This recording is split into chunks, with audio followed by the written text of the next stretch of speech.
to order. It is actually 6:29 on my clock, but almost 6:30, so we're 1 minute early. I would like everybody to stand for the Pledge of Allegiance. And after we stand, we can continue to stand. We're going to do a little prayer, and then we'll do roll call. Thank you.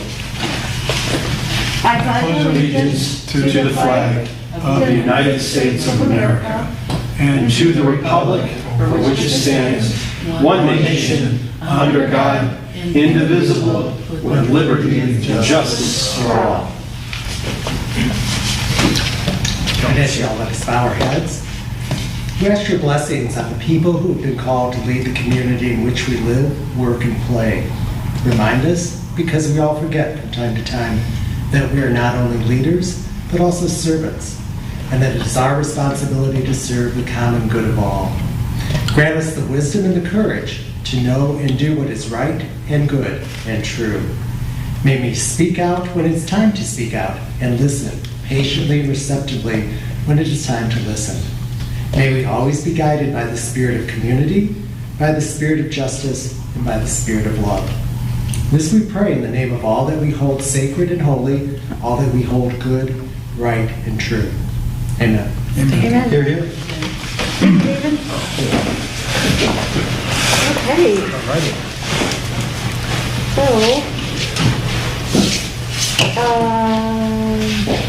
So I guess we can get roll call.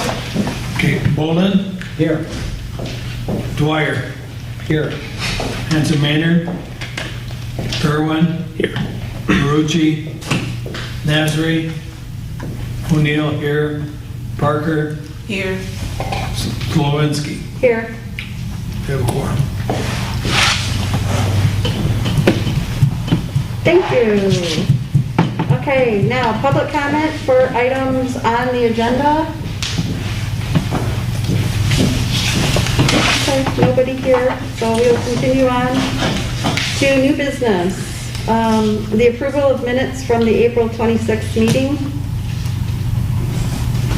I move to approve. I second that. Okay, all in favor? Aye. All opposed? All right, next on the agenda is something that you will find in the shared drive that Samantha created. I'm going to bring it up too so we can see it. It's our very first attorney bill. And the bill is for $195.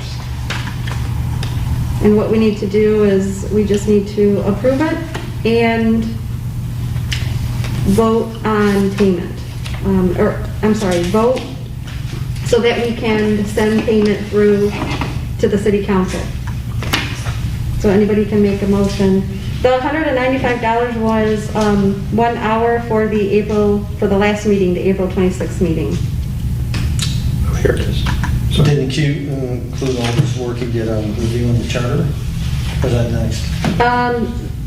This bill was it was professional services rendered through April 30th. Attended Charter Commission meeting on April 26, 1.5 hours. That's what this bill is for. I'll make a motion. I second. Okay, all in favor? Aye. Aye. All opposed? Okay, so we can go ahead and send that through to the city council for payment. Okay, then we jump into current business. Current business is we were going to read through the charter and come with recommendations, and we were going to have somebody take notes, and then somebody was also going to add our comments and everything to the shared drive. So I guess we can go ahead and get started.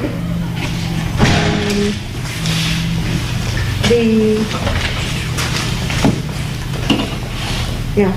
So I guess first what we probably should do is, for anybody who is looking for our shared drive, we should probably talk about where you can find it. And if you're logged into your Gmail account for the city of Clawson, what you would do is you would just go to your, you would go to the 9 dots and you would go right to the drive. This was one way of going there. And then to the left-hand side, you can click on the shared with me, and it'll say Samantha Hanser Maynard, and the document is city charter. It's the Word document. And if you double click on that, then you're in there. It starts with Part 1 Charter with the preamble. For those of you following along with the ones that were printed,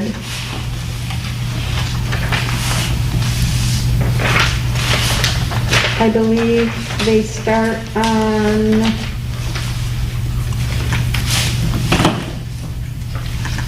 it's like the 4th or 6th page in our packet.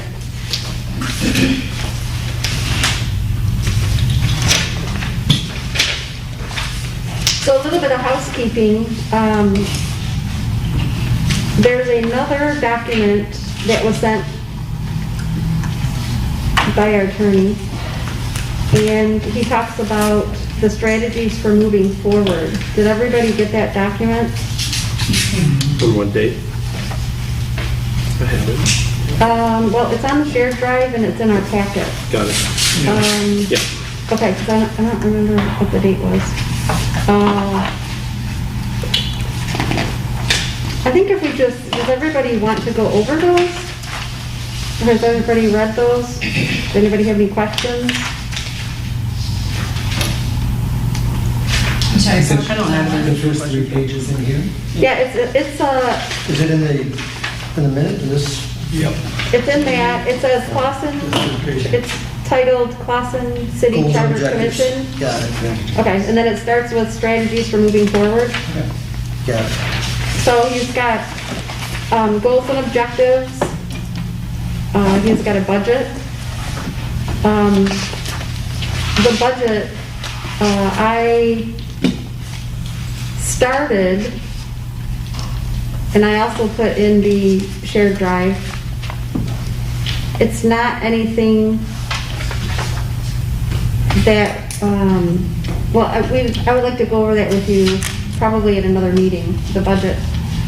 But all I did was I took what we think we're going to spend on things that we already know.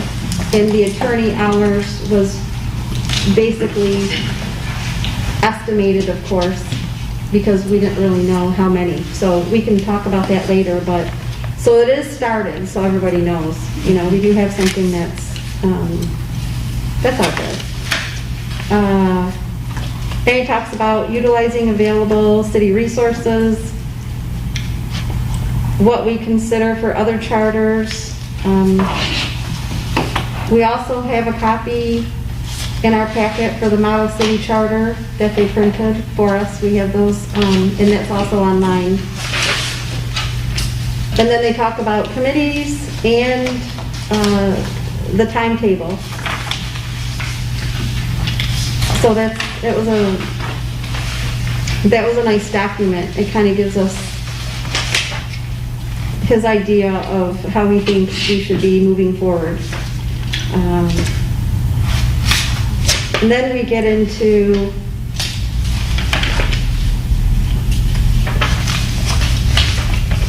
the actual document. So, and I might be going back and forth because I have it in 2 different places. And I might be taking my glasses off too, because to see you, I need my glasses, but to be on the computer, I don't. So, yeah, So what I did was, I took the printed charter and I highlighted in yellow where I thought something might need to be addressed, talked about, changed, or what have you. And I did that. And then I got the redlined version from the attorney. And he addressed almost all of the things, the he, she, to neutral and all that, did all that stuff. So there's a lot that he's already done just in this first thing. I don't know that we need to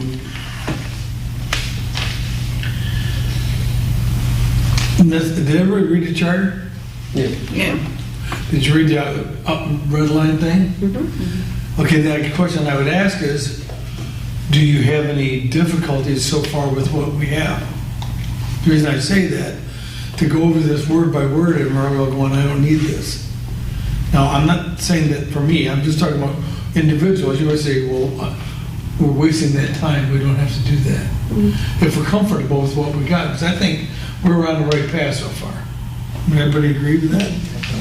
Yeah, I mean, I like what he did. What he said, can you do something, give us a Word document? Can you do that? And he did that. So now we have it. Did you look at your charter and mark on your charter and everything? Yeah, I basically did this, I redlined it, so I didn't see his in time, because we just got Well, we just got, no, yesterday. he did what we did already, but that's good, because he's right along with us, we're right along with him, that's a good thing.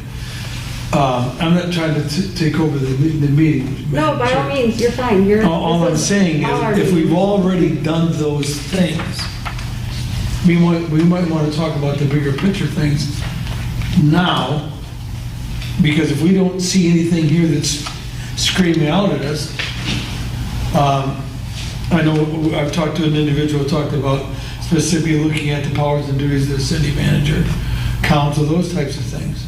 That's the meat and potatoes. That's the meat and potatoes, and we start diving into this.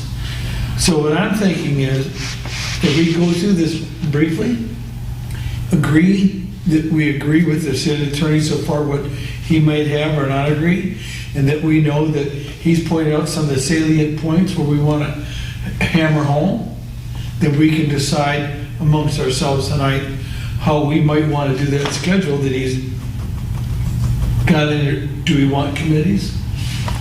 Those big things, and then we can get into small meat and potatoes in groups, or whatever we decide. Because there's really no sense to go through this thing again if we already went through it and he went through it and we all agree. Sound okay? Well, what we were going through was, we were identifying questions, more so things, rather than things we wanted to change, so I guess as we kind of, if we quickly go through it, maybe we No. can ask those Yeah, questions. he made recommendations, but he, right, like you said, he did just ask a question. You guys should have discussion on this. And I agree. My point is, going line by line is not something, Right. that's all I'm saying. Right. So we can just go through and hit on the high points, and then Yeah. tell you might say, hey, I don't like that, I want to talk about that right now, or whatever. And that's perfect. Instead of going, just hit on the high points right now and Yeah. I'm good with that. some, Yeah, I'm just gonna have to pull it out, the document that has the Edits. edits, because I don't see any red on the sheets that The were others are still printed. here, they're just not in red. Yeah, They're they're, there. what's crossed out. They're all. they're here, he's got them underlined. And then you put in bold, or in all caps. like- Oh, I see, okay. Yeah, it's probably easier Okay. to see if you look at it on your screen. Yeah, that's what I was saying. I'm already doing the glasses, no glasses.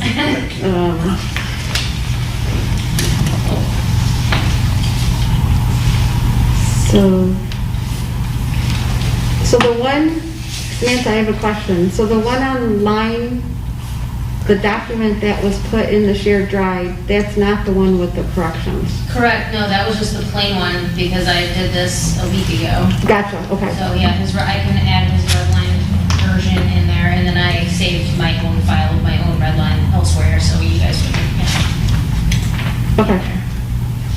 No, I like that you did, that you created that. And feel free to add any other folders. I just, kind of dumped some stuff in there, but we can put the rest of the agendas and things in there too. And Yeah, I have a thought on that. But go ahead, what were you thinking? I actually used the attorney's document to make my comments and questions. So I responded to what he wrote. I have it open right here.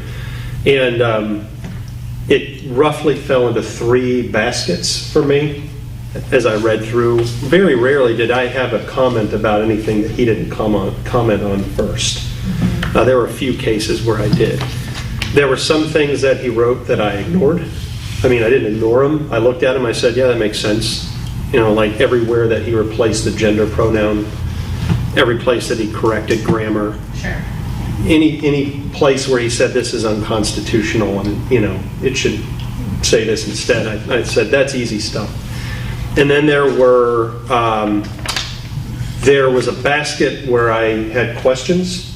What does this mean in plain English?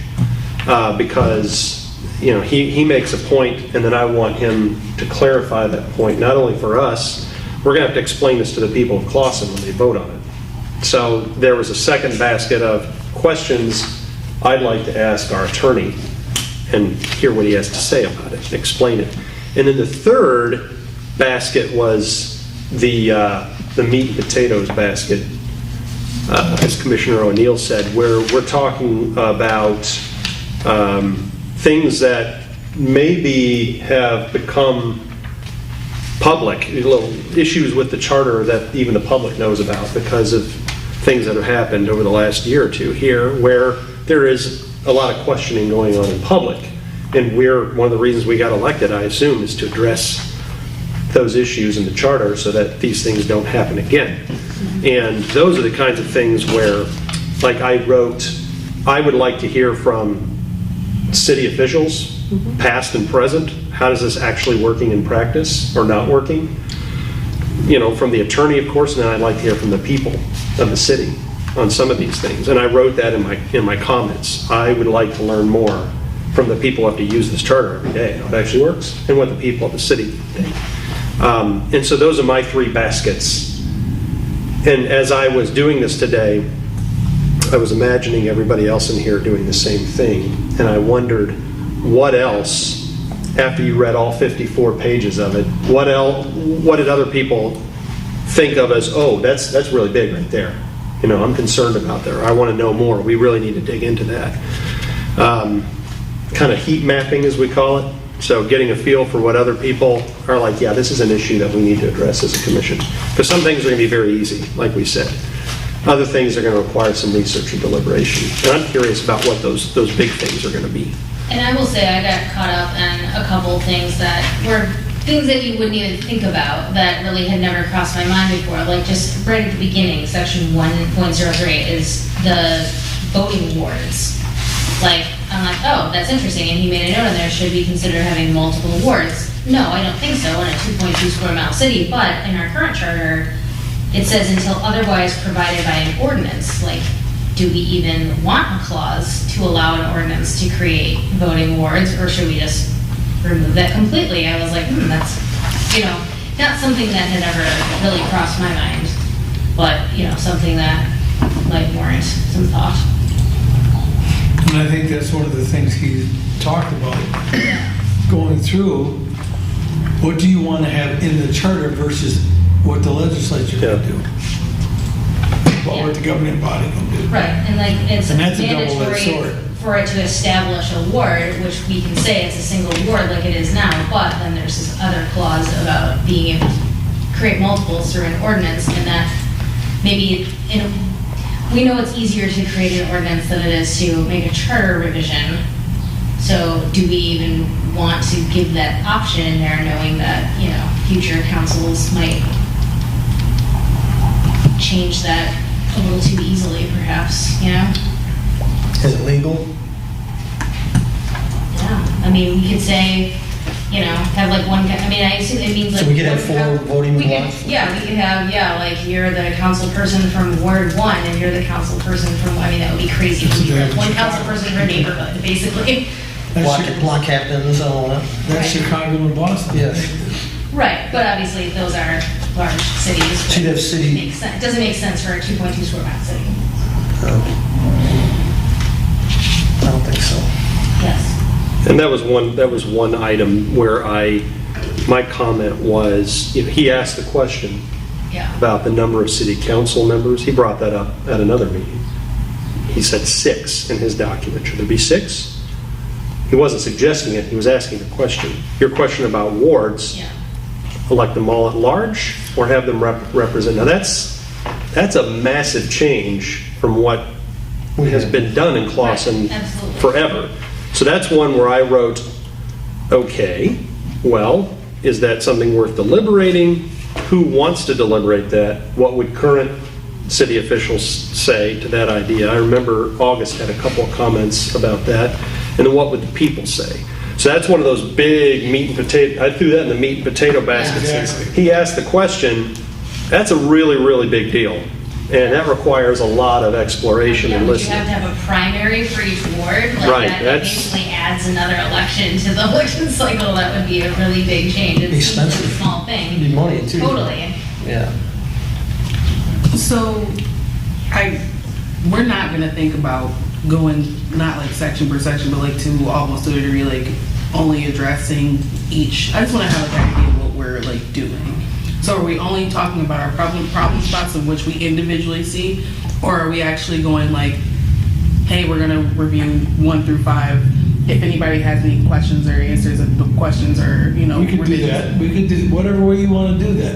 I think we all agree there's a lot of stuff we don't have to address. It's like what I call ministerial in nature, and the city attorney will look at the law, he will look at the verbiage, and he will fix that. We have to prove it, but he will fix that, like the pronouns. I agree with you. If we go like the first page, has anybody got any drastic comments on this page? And as I go into the basket number 3, whatever. And then at least we all agree and we're moving forward. And then, because it shows that we've all read this when we're doing this thing, I just don't think we need to reread the whole thing. Yeah, I don't think we need to do the whole thing, but I think that there are, like, what's it called? Like, I don't think maybe platting is something that we really need to aggressively talk about unless somebody wanted to change how The we State zone. Enabling Act takes care of that anyway. Yeah. Right. But we did want to our objective coming out of the last meeting was to come up with a list of questions for our attorney this meeting so as to try to, Well, let's do it. be concise. I have one general question that came up, and this would check a lot of boxes right now. I didn't count the number of times that the attorney wrote, this might be better as an ordinance. Yeah. We've been talking about that from day one. So one of the questions I wrote, and it's an overarching question, is if we take those things out of the charter, okay, so the revised charter no longer has those things in it, does city council then have to pass a flurry of ordinances as soon as this is adopted That's a good in order to question. cover those things? That's one question I've got that I just would think they'd covers. have to do it regardless. Because even if we have it in the charter, doesn't there have to be an ordinance, something to be enforced? Yeah, that's what I'm asking. Are we gonna, Because you're not going to get, they can't cite you for a charter violation, but they can cite you for an ordinance violation, right? I mean, Right. So what is number 1 on my master list of attorney questions? Thank you, Brad. I just didn't see a lot of changes that he told us to have that were unreasonable with the additional questions that we had. Like even the small questions I had when I was just like for planning government, like the first thing was like you have to be 25 to be eligible for mayor. I didn't know that you had to be 25. I don't know anybody that wants to be a mayor before 25. There was somebody who ran Doesn't matter. For council. for council. 23? She was 23, right? She was, I think she was younger than 25. And that is something that we could address. There might be some constitutional issues with it, age discrimination. I think 21 is fair for anything. I feel like 21 is like all access to all things. Yeah, I guess the question would be, is there a legal? Because He recommended When we moving it talked to about 18 to 21, I think. I feel like 21 is fair, 18 makes it too young. And the only reason why I say 18 is because I don't feel like I don't know anybody at 18 that's lived enough life, that's actively aware of like enough like legislature Yeah. to be able to make a concise decision. It just be somebody who made a decision of the collective. 21 or 22. I feel like 21 or older is fair. But like that was one of the things that I saw that he had put in there. I was like, all right, you addressed that. All the he's and hers that he wouldn't just. I felt like he made a lot of suggestions for change, and like he said, for ordinances too. So I get wanting to make it smaller and probably make it more readable, but does it benefit long term? Because like you said, there's no guarantee that council will be like, oh yeah, no, make the change. It could happen. I'm not saying it could happen, but in the case that it doesn't, where would we put it? How would we keep it? Is there any blowback? I would just like explanation on his part for some of the changes. Okay, so how would you like to proceed? How many chapters is this? 19. I don't know because I think, do our bylaws say our meetings have to be over in like 2 hours or something like that? Like 90 minutes. 90 minutes? All right, so Unless, I think it's 90 minutes unless we vote Yes. for a bond. okay. Well, there are many, I'm looking at the document with the suggestions in red. There are many of them, right down to crossing out commas and capitalizing words and things like that. So, like I said, I'm interested to hear what other commissioners, what's top of mind for the other commissioners who read this document. Like, what were the big things that you finished reading those 54 pages and you thought, okay, we got to look at that, we got to look at that, we got to look at that. I think, and I agree with you, Brad, I think if we do like how you said, we just go page 1, and don't look at the comments and all that stuff. Yeah. Do you have any major concerns with anything on page 1? Page 2, then we can highlight when we get to the city manager, we get to the form of the council, or whatever. These are the ones that we all agree that we need more discussion on. And then the attorney will see that he took out the pronouns and did all that stuff. Okay, that's done. You know, I'm not he went to school for that. I'm not a linguist that did that. A scrivener. So I think that'd be a good way to start. Okay. Yeah. If everybody agrees, we can get rolling. Yeah, let's go. Okay.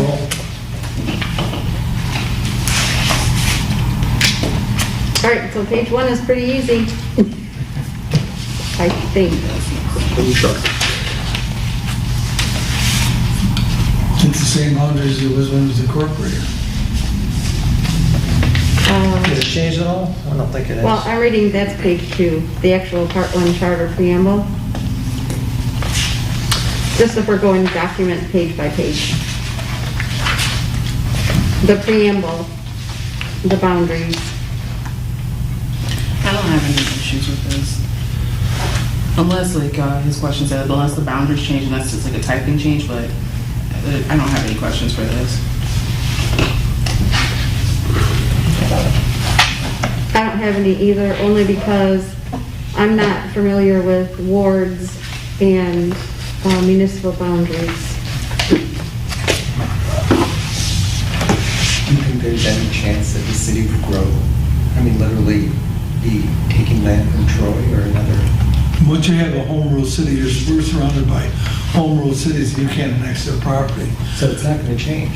What happened was, just as a little history, back in 1940, when L.P. Cunningham was the first city manager, he told the city council at that time that you need to annex Troy Township because you're providing water and sewer to them.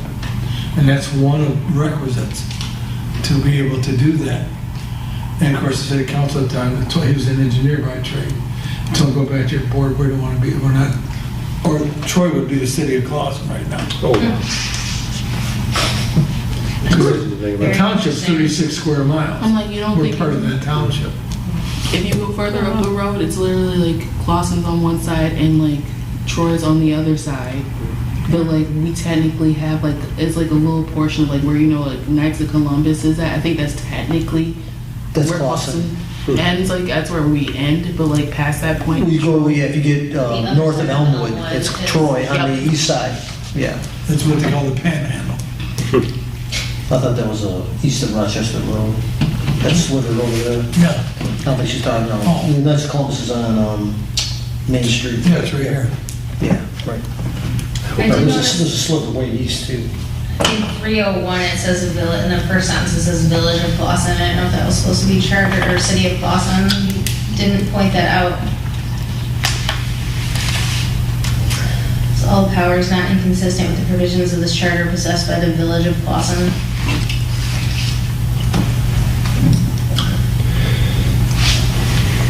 Oh, 301, yeah. And the Who first did sentence that, there. attorney?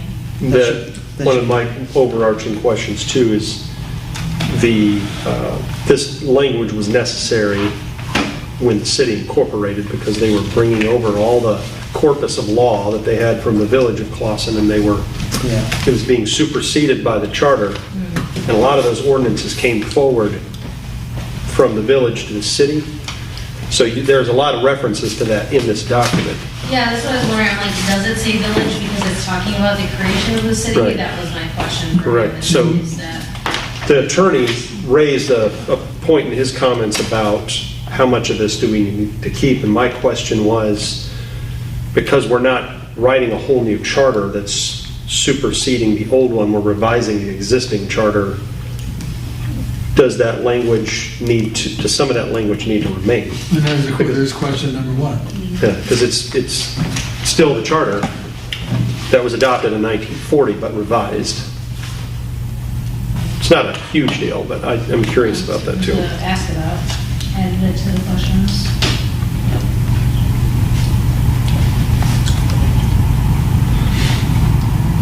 Samantha, are you doing notes? Is that what you- I'm kind of creating a master list of questions for the Okay, attorney. that's one that So we don't I'll want to, refer to you, as ask you've them. created this list.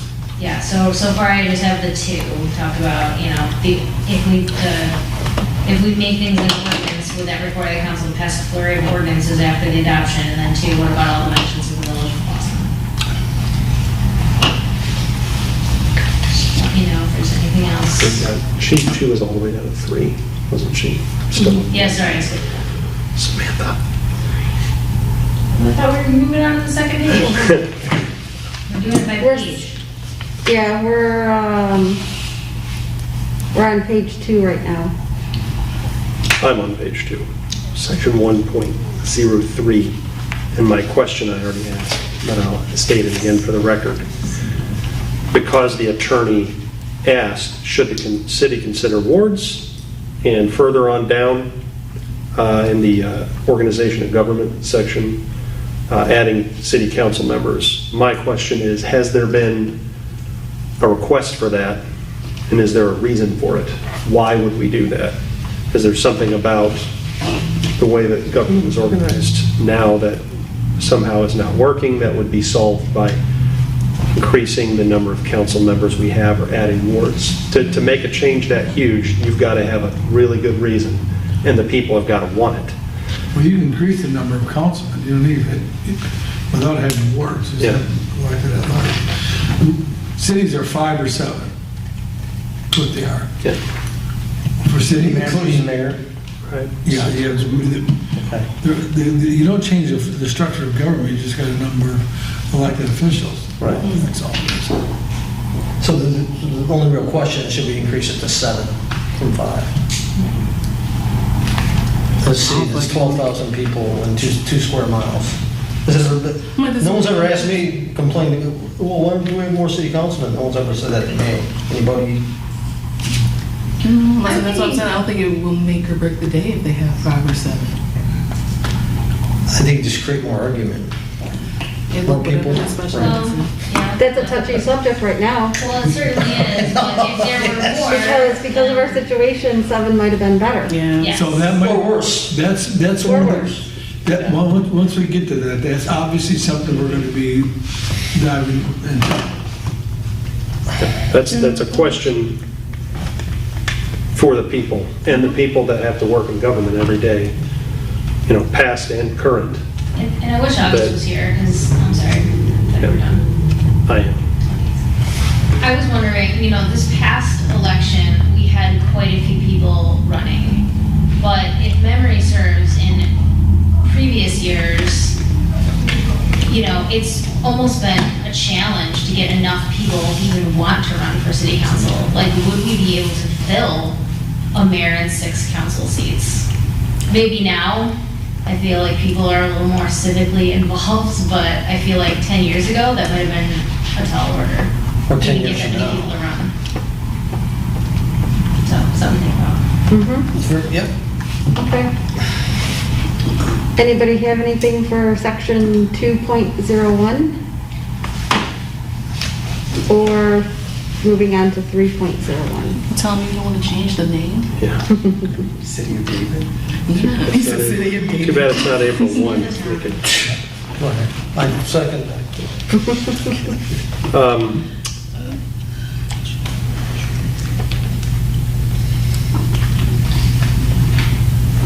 Under section 3.01, because we're not going to change the name, the attorney made the suggestion that we add language that powers of the city under this charter shall be construed liberally, and that specific mention of particular power shall not be construed to limit the general powers of the city.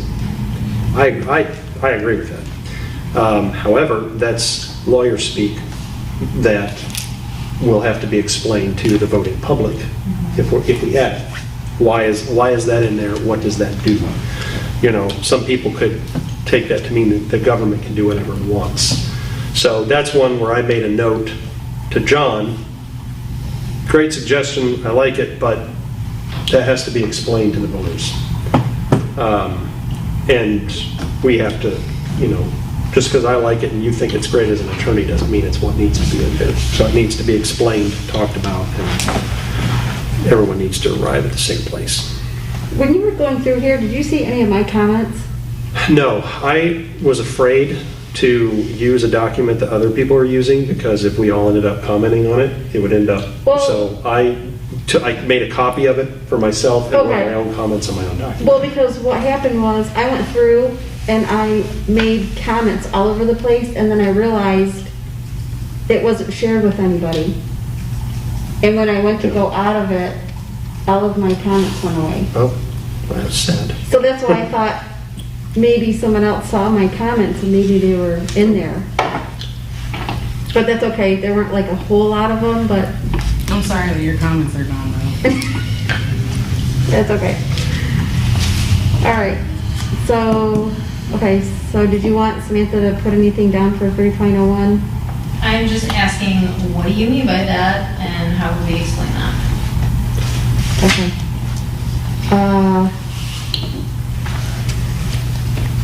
What about 3.02? My main question here, this is one that we brought up, I think, at another meeting where it's like $2. So we talked about changing dollar amounts to, you know, 21st century dollar amounts. My question was, is there a way to do that without putting specific dollar amounts in the charter? Because it's going to have to be revised with inflation over time. Is there some kind of a formula that some cities use that could be in the charter instead? So, Maybe you know, we'll get away with a good percentage. yeah, I don't know. It's something that would probably be fairly easy to research. But it comes up several places in this document that they've assigned an exact dollar figure in 1940s. And maybe we can consult with the treasurer, You know, a loaf of bread costs like 3 cents. Yeah, so, yeah. CPI. I made the same joke, or the same comment, I said, are these dollar amounts reasonable, does this unnecessarily handcuff the city? So I like the suggestion of, yeah, future-proof it, you know, was kind of a buzzword from our interviews, like how do we make it so they don't have to revise that section all the time? Right, it's like $5 for a city council meeting. You can obey the letter of the law Sure. and rip your people off. So, you know, there's got to be a better way, and I don't think it's hard. But worth noting.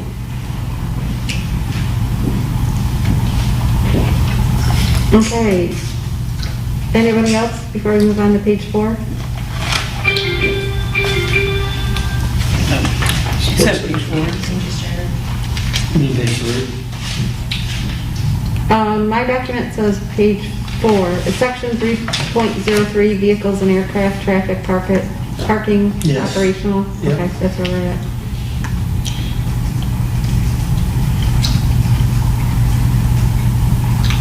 Yeah, I just have questions on that. I have more questions than anything else on it. I agree. Like, it's like I didn't agree with the addition, but I do have a question. Like, I don't understand what you mean.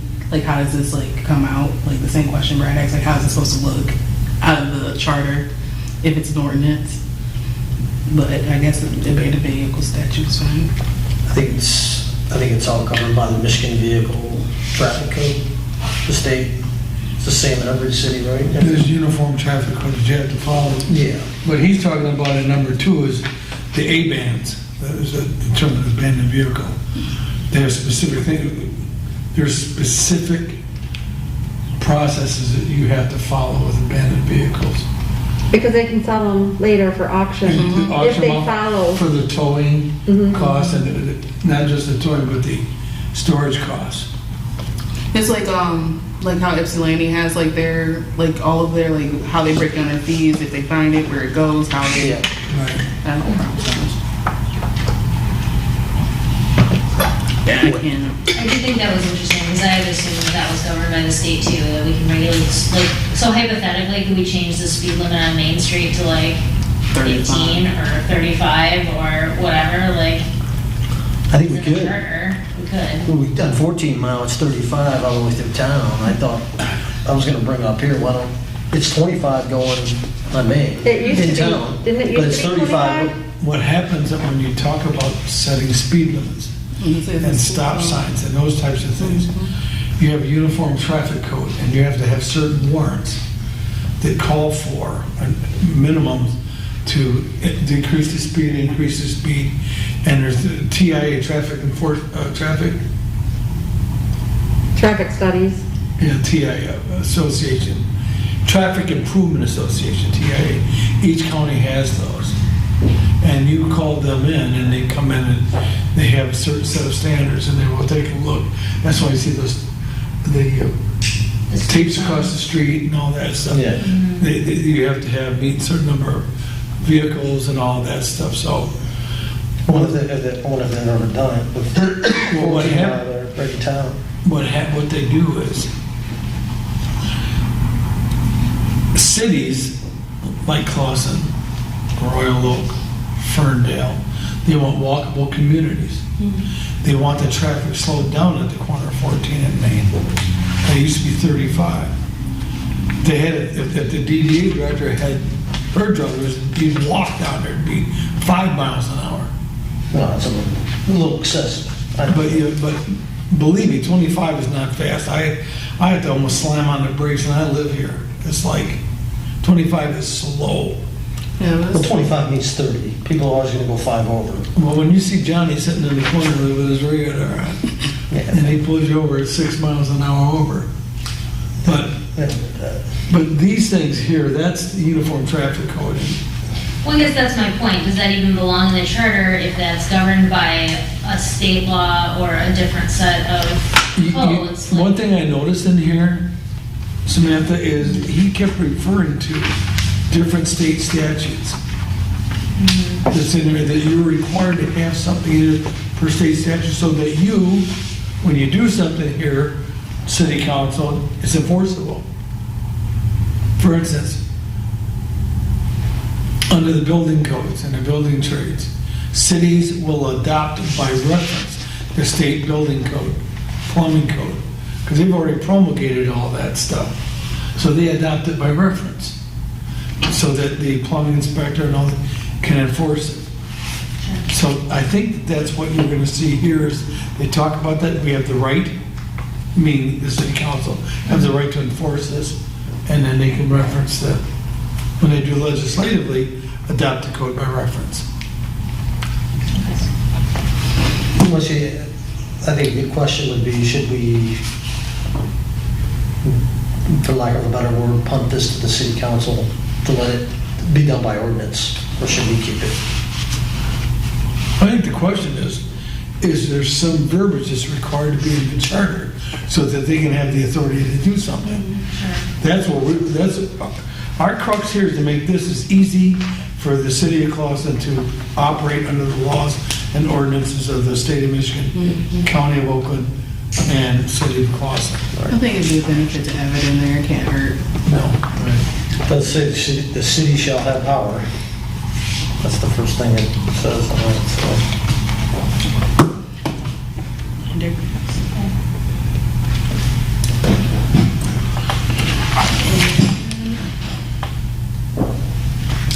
Section 3.4, 3.04. You see at the very bottom, I tell you, it says, state law reference mandatory that charter provide for public peace and for the safety of persons and property, and then see the state law.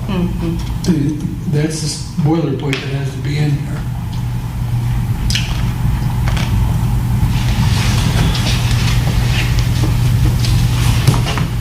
And before we move on, I should note that at the bottom of page 4, the attorney added a comment. Some of you may have seen it, perhaps add a section in section 3 authorizing intergovernmental cooperation in the ownership, operation, or performance of any property, facility, or service, which is in the model charter, by the way. So that is one of those things where I said, great, John, can you explain what that means in simple English? So half of the battle for this is really just going to be jargon and explaining us Yeah. jargon. It kind of makes, some stuff kind of makes sense to me, but I want it to make total sense to me, and then I want it to make total sense to anybody that has to Right. vote. I completely It probably needs cooperation Yeah. from the Fed, state, and local. Well, right now you have SACRA and SACRA, the South Oakland County Resource Recovery Authority and the South Oakland County Water Authority. Yeah. And the city manager, I sat on those boards as a voting member, and that's where you have the intergovernmental cooperation. And I think that's what he's probably referring to, because I believe John is also an attorney that deals with that for Ferndale and what have you. I was probably wanting to put that in there. That makes sense. Because when you say the term intergovernmental cooperation, I think like, you're talking about like the FBI, like what are you talking about, Right. That makes sense though, that, yeah, it's like we have like a multi-city conglomerate that makes those Yeah. decisions together, like I'm familiar with Suffolk and South Water, you're just hearing it from the city council meetings. That makes sense. And that, the recovery authority, they're known as the Dirty Dozen. The manager's got the Dirty Dozen, the Clean 13, the middle of the Thumb Nuts, the Border Bandits. Oh yeah, they got, I started MCPAN and Macomb County Points Area Managers. So I went all the way down to Hamtramck and Grosse Pointe, all the way up to Richmond. And we had the River Rats over on St. Clair. Downriver, downriver people. All right. Okay, anybody else before we move on to section 4.01? I didn't understand 3.05. House trailers, temporary structures. So it said, provided that the right of the council to regulate any house trailer should not be abrogated, which I did Google. I was like, ooh, that's a word I don't know. Because of any detachment thereof from its wheels, or because of placing it on or attaching it to the ground by means of any temporary or permanent foundation, or in any manner whatsoever. It's like, is that basically saying you can't have, we don't allow trailers? Like, what does that actually mean? The way they would allow them is if you detached the tires, you took the axles out of them. They didn't want you to just bring a trailer in here You have to prove that You you're. put an address on it. Yeah, you have to Put put it on an another address. Right, residence. that's what I was asking, I'm like, is that what? You have to prove that your trailer house is a housing? moving. I don't think you can get a mortgage. Yeah, like Of you course, can't. now they're Yeah. prefabs. You can't They get got them double on wide and they just come in and set it in the place. county won't say, the county There's won't nothing wrong approve with it. that. There's the Whatever big- mortgage company It's wants all to approve it. sewage or, in it, I mean, Well, It yeah. has to It be makes sense. it technically has to be flat to the ground, it cannot move, and you have to be staying in longer than 14 days, and it has to stay in the exact same spot. Right, well, the code requires they put it on a cement slab, you can't just put it on the ground. Yeah, that's true. That is true. Okay. I mean, this was done before they have the stuff they have yeah, now. I think it's worded properly. He just wants us to I think change the name to to mobile say, homes and manufactured housing. yeah, like that's what I'm saying, to say house trailers or temporary structures, I think manufactured homes or mobile homes is what Yeah. covers it. Let's just do that. It's just It was updated. just, again, we're talking about the general language, like that is a lot of words to say, you know, you Your house can't can't have a have house on wheels. You know? Just say that. Yeah. I was curious, why, is this a charter thing or is this a zoning ordinance? I mean, yeah. This came, I can tell you, this came from the village. I mean, I deer hunt up north, and I'm sure I'm gonna show you a lot of places up north. The people are living in a basement, there's nothing on top. They didn't have enough money, this back in the 30s, they didn't have enough money to finish it. And they're living in the cellar, the basement. And it's just a cement slab on top of them, or whatever the hell they got. It's the craziest thing you see up north. Oh, yeah. But yeah, to your point, like, does that even belong? I mean, a lot of these things. I think it's just a. No. I think we should I mean, leave yeah, it. maybe That's what I it's think kind we of should moot do. anyway, because yeah, where would you even put one? I mean, Yes. I mean, the reason I brought it up, on the zoning board of appeals, for example, they brought a couple of people in to one meeting. They were building a couple of houses, which you can now see under construction. And in Clawson, we have a zoning ordinance that you can't, or I don't know if zoning ordinance is the right word here, but you can't build a pig-nosed house. So you what? can't build a house with a garage out forward and the front door back. You can't. So, We have a bunch of those that are. well, it was, I don't remember what year it was passed, but you can't build that kind of house in Clawson. A dwelling that's in front of your garage? Is that what you- No, the garage is out front and the front door is back behind the garage. It's called a pig nose house. I know what kind of house you're talking about. I've It's never seen literally- one. There's one on When you pull Bywood, in and under they just construction. have We it up. approved it on the zoning board of appeals. Anyway, they came to the zoning board of appeals to see if we would appeal the, the ordinance that said they couldn't build that house, and we did. So when we're talking about mobile homes, is it on wheels, is it on a slab, that kind of stuff, that sounds like the kind of stuff that we would talk about in a zoning board of appeals meeting, as opposed to something that would be codified in the city charter. I just think it Which is why it's the solidifies it question. though. I think at the end of the day, it just solidifies it. Realistically speaking, nobody, like, we're not allowed to have our cars on in our driveways. You're not allowed to park in front of your house after a certain time. Even if you did, I can't see anybody just knocking down a house anytime soon here. But, is it technically still considered a home, even though it's a mobile home, it technically moves, even though we have this stipulation, you gotta take your wheels off, but no, it has to be attached to the ground.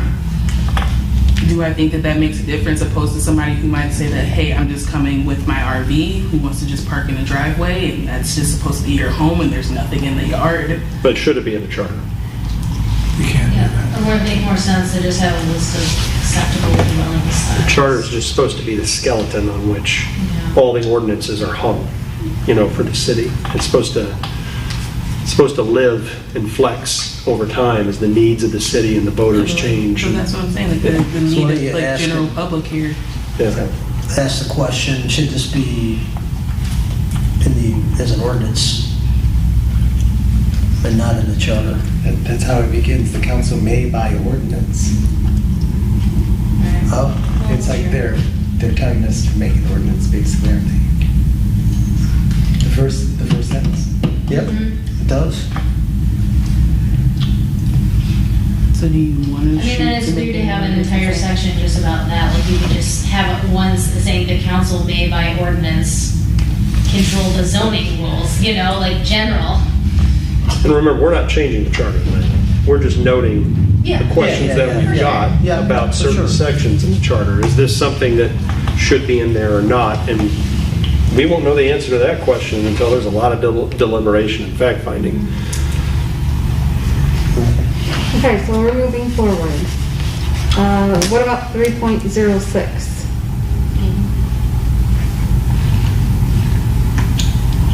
Any questions on that, except for what just what we talked about? So we talked about it. Okay, Yeah. so, section 4.01.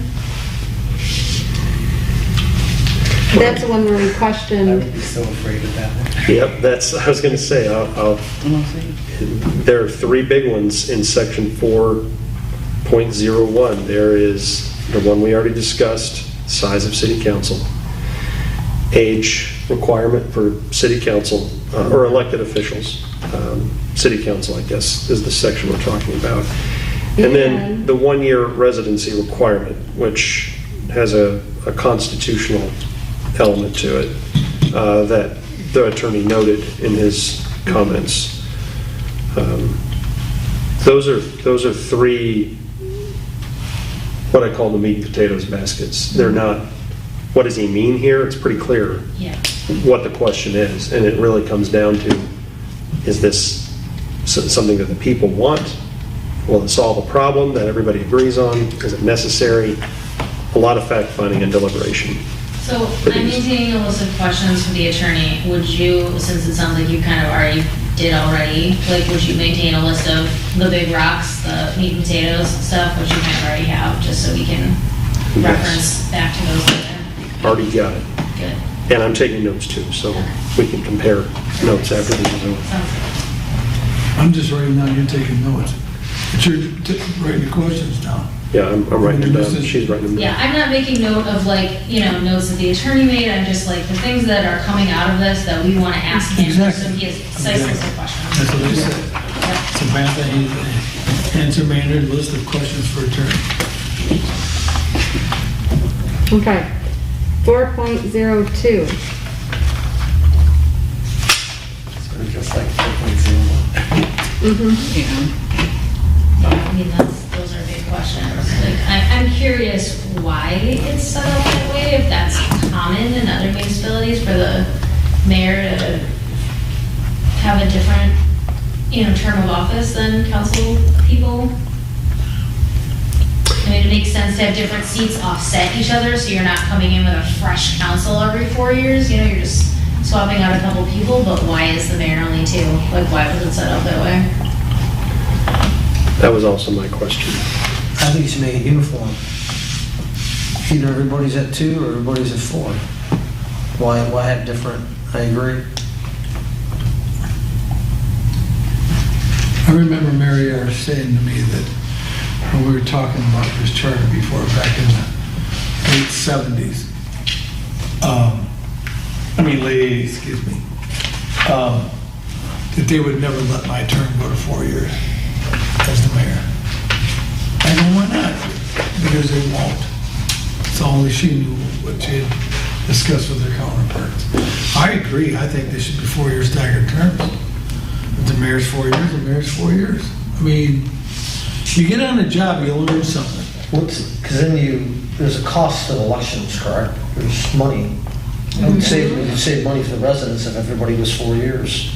Instead of coming up on 2 years, then we're going, oh, we gotta do an election, we gotta put ballots, we Well, gotta but do you'd all have to that. stagger it anyway, otherwise everyone would be like totally fresh. But like, yeah, to your point, like you become the mayor, your first time mayor, it's like it takes you a year to even, get through a whole year and know what you need to know and get your feet under you, and then all of a sudden you're running for re-election or running for the hills, depending. Because you can't run anymore. Term limits? If you have term Was there term limits. limits here? No. The attorney put that as a note in his comments, though. Do you want to consider term That's limits? I'm something that looking right you're at gonna it. have to ask that question, whether we like it or don't want it. That question's gonna be asked just like the number of people that are there. And the mayor of term of office, I think that's a question you should ask. Because if every 2 years, you're gonna lose 2 people in every 4 years, you're gonna lose 3 people. I guess that was the way it would be, it's staggered. I think that's probably why they left it 2 years, so that you'd always have 3 coming in. That makes sense. So we don't have term limits, so as our city historian, like, have we had mayors run back to back to back to back? Like, do we have, I mean, Penny Luce was the mayor for a hot minute. Wasn't it Mr. Brown? Yeah, He was mayor for, yeah, he was in just before, he beat Chuck Palmer out. Chuck Palmer had been there for a couple of When was terms. this? That would have been back in the 70s, early 80s. Mary Ayers came in after Brown ran for, he was running for county commissioner. And you have to resign your seat as mayor to run. And he did that. And Mary came in as the mayor. Got elected and she was here for, I think she just quit. She didn't want to do it anymore. From what I've heard from the residents, that that's something I think we're going to be addressing, whether or not you have to resign from a position to run for another one, because I've got a lot of complaints on that. Well, in the neighborhood. and you lose a good council person because you want to run for state office.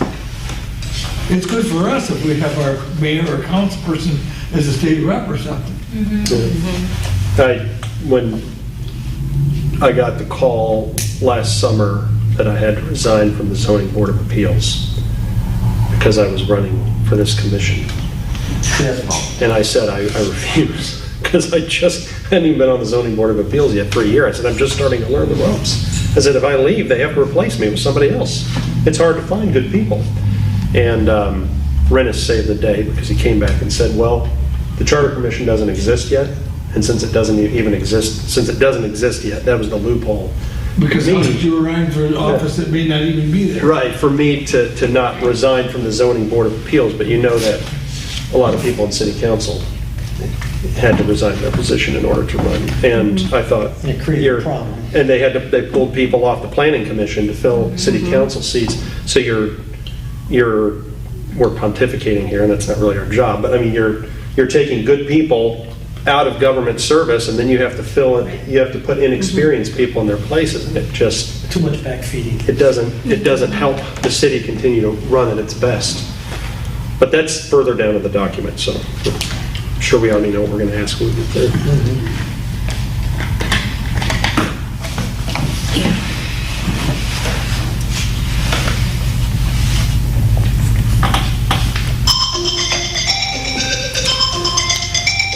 okay, so any other questions for section 4.03, 4.04, and 4.05? Not a question on 4.05. More, I've compared that a little bit to the model charter that we have here, which you can check that out. There's the commentary in the model charter really emphasizes the need to be clear about what the mayor does, what city council does, and what the city manager does. So make that as clear as possible to everybody that reads the document. And I'm not saying there's anything wrong with what we have here, but when people in the public read this document as it exists, the first line of section 4.05, the mayor shall be the presiding officer of the council and chief executive head of the city. Okay? Executive is normally a management role. You're executing the work of the city. So that language is a little confusing because executive is kind of what a manager does. So not really a question, just a point that whatever we end up with here, I think needs to be clearer than what we have about the Because there was an relations argument, of there was an those argument people. at the last city council meeting, just Was about it? that, Okay. yes. What about this? Between the city manager and the mayor. Yeah, I Over was power, gonna say, over, I must say, I wasn't he here made for the last one. he made an interim appointment as police chief. And he went to Rennis, and Rennis said, you're authorized to do it, the city manager, it's within the budget. And the mayor wasn't happy about it. So we should make, as Brad said, we should make that very clear, but change the language on that or So just real decide. clarity of like just where they're at in their positions. Because they spent 20 minutes on it. Then they were, and everybody watching at home knows this too, because they pay attention to this stuff. There's been Yeah.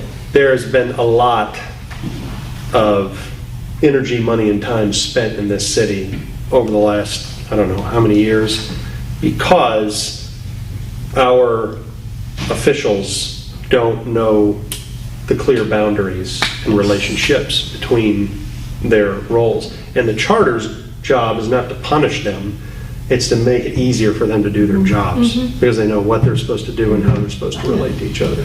So any way that we can clarify the language in the charter, it helps our government officials spend less energy, money, and time trying to figure out how they're supposed to work together, and more energy, money, and time doing the work with people. I flagged the same thing, and I can tell this was part that I did kind of late at night, so we're gonna have a little bit of a giggle, but I actually highlighted the part that said, "He shall be the conservator of the peace and may exercise within the city powers conferred upon sheriffs to suppress disorder." Yeah. And I commented, "Can Paula declare martial law?" I was like, I don't know, that's kind of what that According to sounds this, like, you can. doesn't it? Yeah. Use her I don't powers think- conferred upon sheriffs to suppress disorder. Yeah, That's I think in kind of what that means. 1940, I don't even know if they had a city manager. Did they? They did, it's in here. Okay, well, yeah, but maybe he was just like an assistant to the mayor. Maybe the When- mayor had all the, When the pandemic hit in 2020, it was the mayor who legally had to declare a state of emergency in the city of Clawson. really? Okay. Okay. So that makes sense then. Yep. But so right. maybe my question is valid. Maybe she can declare martial law.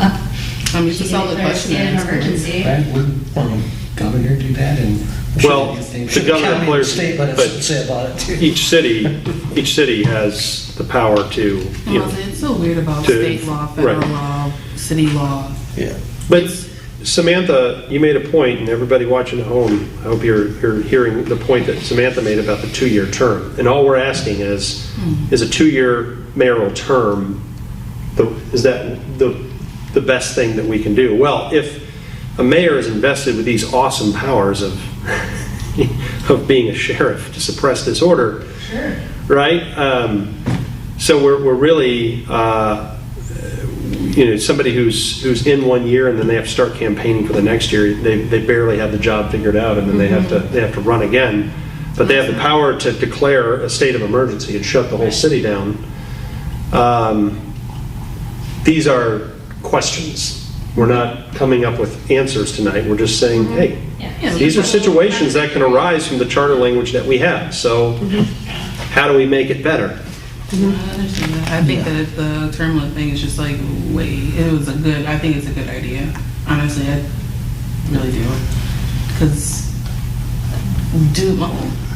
and you probably have a better idea, but do they carry over, are there things that like the previous mayor, like they carry over, like they'll leave instruction for additional things that they want done that are technically in loop of being completed, but their election's ended, so the new person has to like continue it out. Further down in this charter, the charter requires that every city official turn over everything that they have to their successor, Yeah. whether appointed or elected. If not, the charter says it's a misdemeanor. So if you are voted out of office, you don't turn over everything you have in your role to your successor, then you've committed a misdemeanor according to our current charter. Strike that. That sounds terrible. I think it's called the national level Records Preservation Act. I guess if you're busy, like if you're in a position of power and you're supposed to be busy, it makes sense for you to have additional things to be done. But like, what if you're just good at your job? I feel like a crazy concept. In section 4.06, the attorney asked several questions that didn't make total sense to me. You may have noticed them at the very bottom. He said, apart from the minutes, is there another journal of proceedings kept? I want to know what he means. Yeah, like, are you looking for like almost like hand type it out, kind of like per person who speaks? He's a man, John is somebody who goes to a lot of city council meetings, so I figure he's asking that question because maybe he's seen something in another city council that's Because a different. lot of city councils actually will have somebody, Probably bigger Well- cities. Well, I will say this. When we received our thank you for serving letter, when it was official, in there, it stated that we are supposed to journal everything that we do per person. That sounds real sketchy. I don't like that. Went to me. Who journals what, though? Because, We like, journal what if I- ourselves? Well, and that may be the question, but How about what if I doodle? What if I don't make good notes? What if you can't read it? That would be 100% how yeah. minutes would be. Well, and the other thing is, are we doing that as we're now recording, which it doesn't say that. Right. Everything that we do as a part of this commission doesn't belong to us. It belongs to the public. That's right. We're not breaking any rules by not making that aware for him. Like, I'm supposed to be doing this, but I can't actually say that I have been taking notes on it every single meeting in the case of that. I'm not breaking, like, you just told me the mayor could get a misdemeanor for not handing off paperwork. I'm not double checking.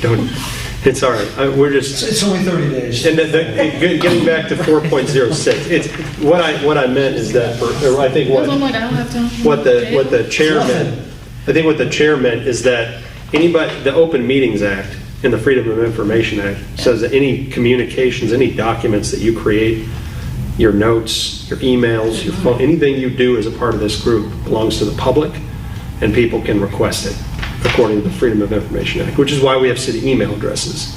Because if we were using our personal email, somebody could look at our personal email. Yeah, that's true. If we're conducting it. Well, they can file a request. They can file a It doesn't mean request. they're going to get it. But back to the journal proceedings question, my question for the attorney is, what does he mean there? Okay, that's what, And please explain what that means. The, My journal proceeding. he asks another one of those questions similar to the 6 council members versus 4. Should council be allowed to create and have standing committees? Because according to the charter right now, council cannot. So that's another meat and potatoes thing where he's saying, is this something that could help the city? Would it be beneficial? Does anyone see the need for it? Okay, I guess we got to fact find and deliberate on that. But those are 2 questions that I'd like more from the attorney. I made note of that too, because I know that that's been an issue. I mean, it's something that we've talked about, like, you know, we get the minutes and we're like, okay, we don't remember everything that we said, and that's come up in city council too. I know that was friction a year or 2 ago where they were asking the clerk to have more detailed minutes, and that was kind of like, nope, this is what we do, and so, yeah, that's an interesting topic for sure. But to your point, Laura, that we're recording everything, is that completely moot? Because hypothetically, you just go watch the recording if you want the details. Yeah, maybe that should be added into what is required, or part of that could be. I also made note too, I don't know if he commented too, the 2 hours notice for a special meeting. I was like, is that typical? That seems like not a whole lot of notice for people with real jobs, because being a council member is not a Was job. that and take a note there? Right. We're at 4.06. Yeah. Okay. You can always change that. I think, though, 48 hours. I apologize. I've been missing a phone call for 3 days. And that was an attorney, so I had to take it. I apologize. Sorry. All right, so let me put my city manager hat on now. Alrighty. The reason you're going to have verbiage in there for a 2-hour notice, because the stuff has hit the fan. It's almost an emergency. Can I get a quorum? Can I get 3 bodies? Okay. And I've had that happen in every city I've been in, almost, where I've had emergency meetings. You call a meeting, the people that can't make it, you 3 can't make it, we can make it. Go ahead. You know what we're doing, because that's the job of a city manager, is to keep everybody posted. But you're on your job somewhere, you just can't come right now, but we can get 3 able bodies there. You do it. I think they just did it here with that, when we had that last summer, those downpours and all the basements flooded. Okay. They had an emergency city council. So that makes sense then. Lives across the street from me. So I it's said, it's in the charter as like a, in case of emergency, but it's generally understood that we're not gonna call a special meeting with 2 hours notice because Right. I don't like the font on last month. Well, and the Open Meetings Act requires 18-hour notice. So that means, I just thought of that. Oh, But, so you know, then is that- but there are emergencies that, I'm sure for the Open Meetings Act, verbiage to look at, but there's an 18-hour requirement. So then to is that call a question, is should there be a note in there about emergencies? But then, of course, you have to define emergency, Yeah, you right. know? Does it become unconstitutional if we completely go against the Open Act meeting too?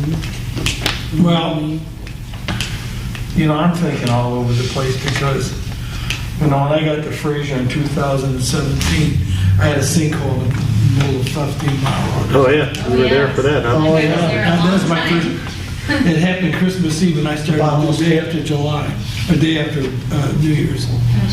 Oh, jeez. But you do what you have to do.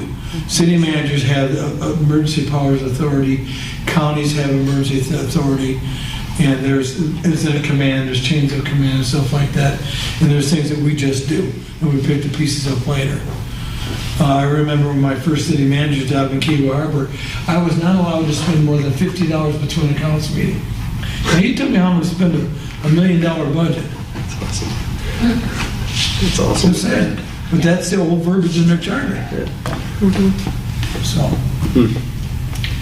I just think this whole section just needs a facelift. It just, I agree. Yeah, it just Section needs- 4 is just going to be a lot of trouble. Yeah. I hate to bring it up, but I will, just because there've been shenanigans around, you know, for 2 or 3 years, or what people think of as shenanigans. Is there any way to clean that up? Because Samantha's question was, you understood it to mean they need to give the public notice, right?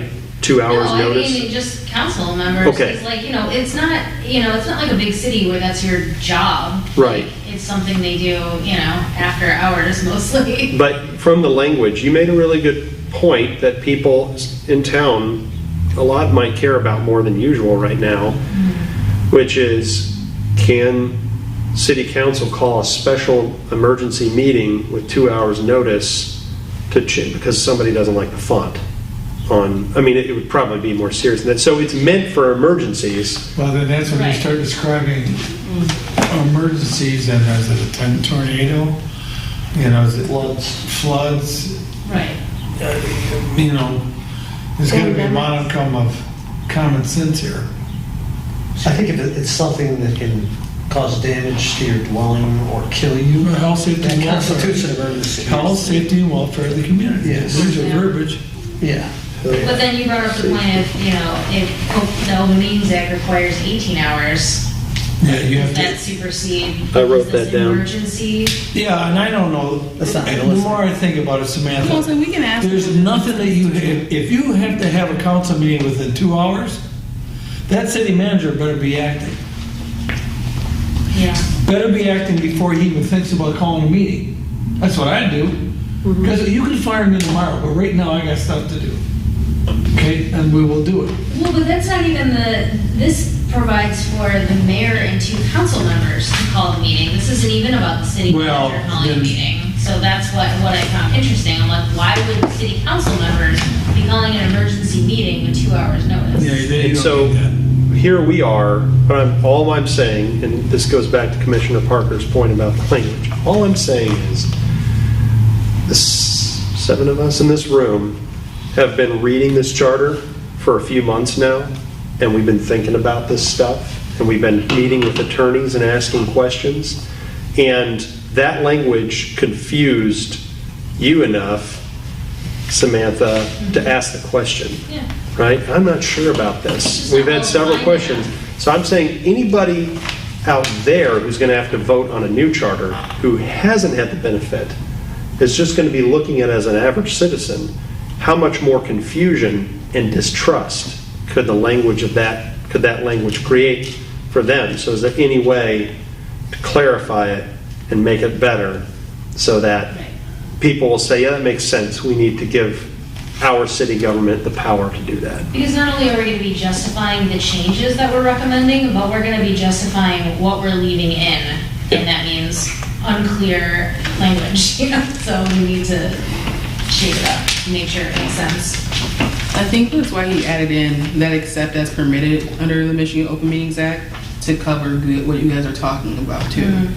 Okay. He added in that reference there too, because what you're talking about is the reason why there wouldn't be a special meeting to be called unless it is dire situation like state of emergency, or like there was like everybody's basins were flooding at one point. Those are the two things that technically cover that, because that's above us. Because like we said beforehand, there's a whole other task of how you go ahead and do state of emergencies or any issue or problem that comes with it. So they wouldn't be able to make any changes or make any concrete decisions without already covering their bases with them entering in the Open Meetings Act portion. I do think that needs further clarification on verbiage, 100%. But I do think one of the things that he did here to make it so like how we're feeling about distress and whatnot was by adding in the except permitted for the Open Meetings Act. So as long as we keep that in there, to let them know that there is still like there's still you're not always exempt from this. It's only in these specific situations, and then maybe we need to go ahead and state that there is only in in emergency cases, and we can be specific on what kind of emergencies. If it's just for state emergencies or anything like that, or just city emergencies. But I do think just making sure that we input the Open Meetings Act will cover that portion so they know what we're talking about. So it goes in full confidence, because we are all looking at the charter. So we should assume that we're all looking at it too, along with the citizens too, because we have responsibilities as well. Because we're all citizens here.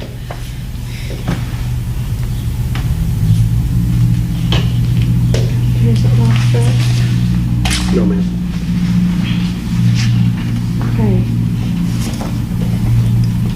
And then, do you know what kind of committees the city council could possibly? We never what had addition? committees when I was here. Oh, Yeah, I was did they- curious about that too, like what kinds of committees would there be? Because at that point, it needs to be a When I was question to with the ask city of council. Southfield back in the 70s, they had what they called a committee of the whole.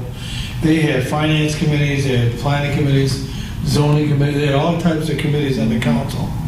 And then once a month, they'd have a meeting, what they call the committee of the whole, which all of them would come together, and then they would vote on ordinance adoptions and zonings and all that type of stuff. But there was so much that was going on that you'd have 2 or 3 council members would be on this committee, and maybe you would be on with me and him on the next one and whatever, and you would be on committees. Like, for instance, Bradley was on zoning board of appeals, so he may have an idea on that, so he might be on a zoning subcommittee to look at the possible zonings and chair those meetings and be the liaison of the zoning board of appeals and those types of things. In a city this size, you don't really need that. And such a small council too, like it wouldn't make sense, like each person would be on. Well, you got staff, you've got staff members here that should be doing that. So no questions about that then? I don't have any additional questions. I was curious in 4.7, it says, compel the attendance of absent members in such a manner and under such penalties as may be prescribed, which is a typo, by the way, it's spelled wrong, by ordinance. What does that mean? How can they compel attendance? Well, somebody doesn't, people get funny. They don't want to come to a council meeting, so there's no quorum. I think there's verbiage in here that I ran across if you miss 3 or 4 on what's the word I'm looking for? Charter.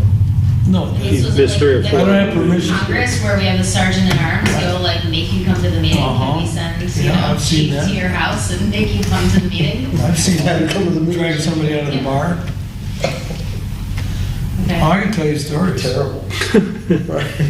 I mean, if it's in the charter, it must. We need to it get must be those written. stories one of these days. These charters, when you look at these charters here, especially going back to 40 and the village before that, this is a lot of, when they talk about calling sheriffs, the mayor, and then Constable. the constable, all that, Yeah. that's carryover from Yeah. village days a long time ago. And now that we're 2020, that's a lot, you don't need that. There's state laws that have been promulgated since then to supersede that. For the section 4.07, I don't know if anybody else thought it was weird, and I might just be being weird about it, but it says where a vote is unanimous, it shall not be necessary to include the minutes of the names of the members voting, but it shall only be necessary to state the vote was unanimous. Just because it would be redundant, because the minutes would already say who was present. If it was unanimous, then you know all of them voted yes or no. And if nobody abstained, then 7 or 5 or whoever they're voting for. So it's fair to keep it there. Did anybody have any comments on the attorney's comment in the middle of section 4.7? Yeah, I don't get it, but the only reason why I said I'm not really okay with it is just because you have the mayor, 2 council members, and then they can just make a decision right then and there based off of what they said. But their cities, you can have a 2-to-1 vote or 2 pass something. So what it technically. Because they're splitting it behind the woodshed. Call an emergency meeting, got 3 people come there. One person came there, but, oh, now you want to do what? Well, we're voting for it. 2-to-1. No.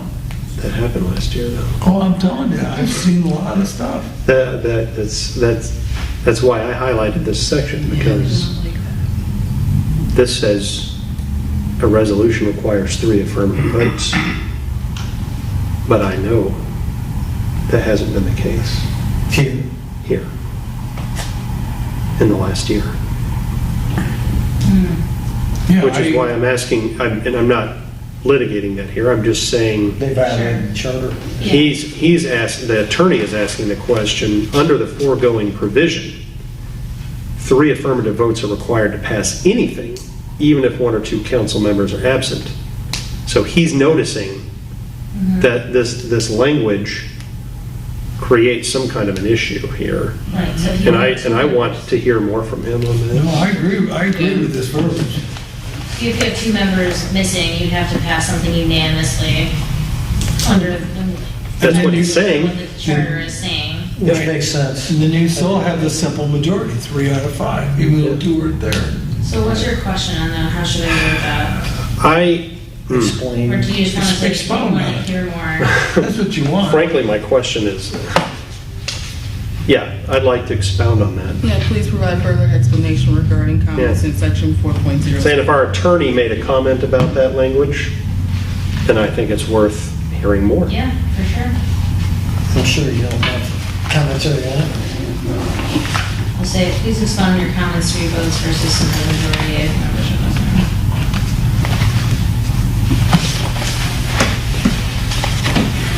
Yeah, I like it. What does fit in this? I did not realize we required by charter for the city manager to be a resident. And that's, you can't do that anymore. You can. We changed that. We city managers changed that. Didn't you recommend in here, and in one of the notes, that they be given a year? Yes. No. The attorney did. I know, you cannot, Is it illegal? That's good to know. we got state law passed that That's they good to can't know. require us to move, I think it's 30 miles as a crow flies. Because what they do is you have the city manager move in, they buy a house, now you're gonna financially, you're probably to the death. Why do you think nobody will come here? I'm surprised Joel came. I came here, because I'm already here and I don't care. Yeah. You can't do nothing to me. Good luck finding a house here. Well, you see what that does to a young family, Yeah. or even an old family? Right. Got a brand new house with kids and all of a sudden you don't like it anymore? Then they fire you. Here's your 6 months severance, I'll see I did you. not Then know they there were fire- actual yeah. like houses So- like available for sale. It is, he did, John didn't notice in here, it is a state law now that I was like in a closets. city can't require a city manager to move more than 30 I miles? think it's 30 or 20 to 30 miles. Okay. As a crow flies. Right, so that needs to And they be, took that out of some union verbiage because Has to be done, yes. in the union contracts, you'll Has to be find done. that in the police department, police officers do not like to live in the cities where they're the police officer, unless you're the chief of police, and you're the size of Sarvello. And he stopped drawing people, so you don't have to worry about I'm it. Mr. Sarvello, we So- love you. They want to move out where their kids are going to school that don't know anybody. When I was in East Point, we said, you gotta live within at least this side of I-69. Yeah, they live way out. In south of 69. Yeah, this side of 69, south of 69. Well, they'll come down Van Dyke, they'll come down I-94. You think it's a long way. When I was here, the building official lived in Port Huron. He drove every day, but he left his house about 6 o'clock in the morning. You know, so you get here in an hour. You know, whatever works. Well, you know, his wife is a bank manager up there in Port Huron. She says, you drive, I'm not. Well, the it's a- attorney that he disagrees with, Mr. O'Neill on that question. I'm telling you right now, if you want to have a good, strong city manager, don't make him move in. No, Does he live here? I mean, that makes a lot of sense. Does he live here? No, why would he? He lives over in Mount Clemens. I mean, and at any given time, there's like maybe 8 to 10 houses for sale here. I mean, you can't make him live in that kind of house he doesn't want to live in. Well, here's the first chink in the armor for a city manager. You're on your honeymoon. Most of the time, it lasts 6 months to a year, depending where you're at. Okay? Then you start collecting no votes.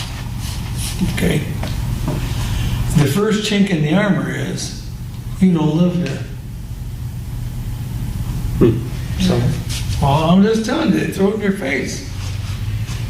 You don't live here, you don't care, you don't care, we don't care. And I'm telling you, that's the political side. Yep, I was just sitting here thinking, if we ended up proposing a change to the charter language, you have to sell it to the voters of the city and convince them that, But you can't make them move in. you know, I think it's 20 or 30 miles as the crow flies. Yeah, my note to myself was, that doesn't seem legal. You can live closer, but you can't make them move, make them move any closer than that. okay. If they live within 20 or 30 miles, and I can't remember the number. But I'll tell you, I've not sold my house in Clawson. I had to move from Southfield into Clawson. I had 6 months to move in. And I moved in, Mary Ayers sold me the house over there on Pear Street. I've been there ever since. I mean, I moved out, went to Florida be a county administrator for a while, but because of that law change, I'm in the catbird seat. I can go anywhere. And I did. I went all the way out to Howell. And they didn't care. I think we can take a look at that. They don't want that. Okay. Okay. So, quick question for everybody.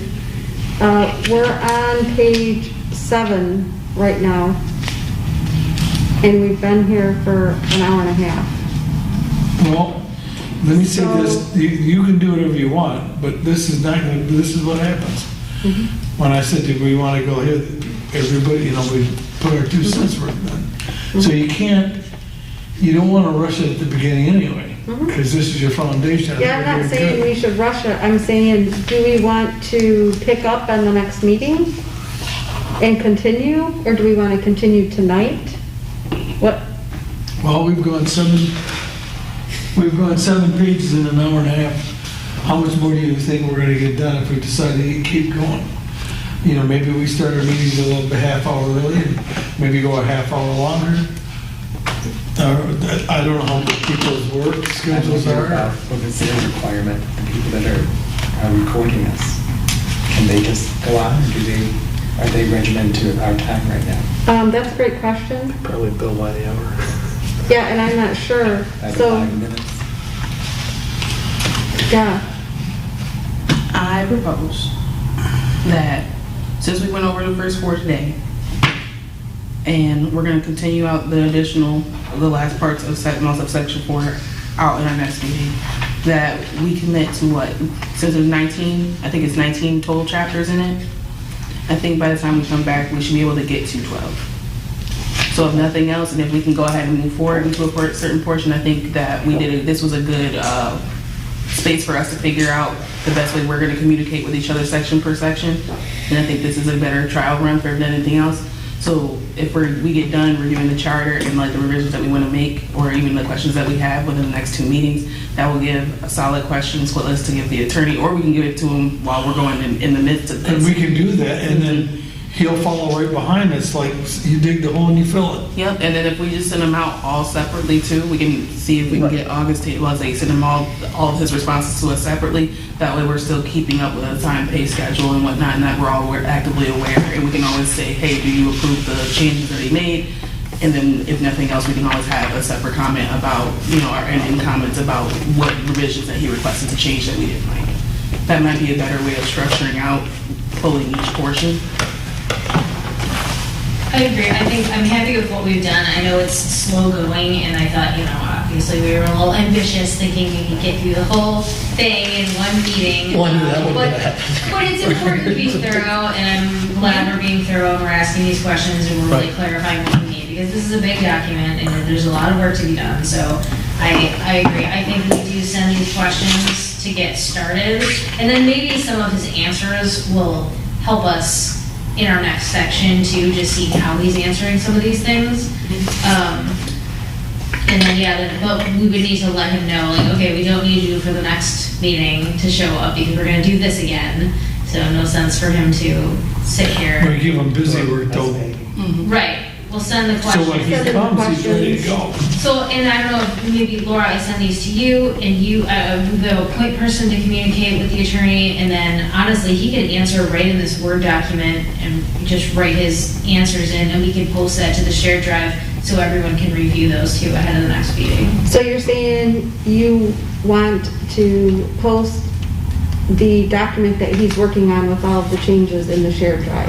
No, I'm saying I want to post my document with the questions that we compiled today in the share, like, send it to him, have him write his responses, and then when we get those responses, then post that in the shared drive, so everyone on the commission can review his answers ahead of time. So then we're not using meeting time next time to discuss, to rehash everything we talked about tonight.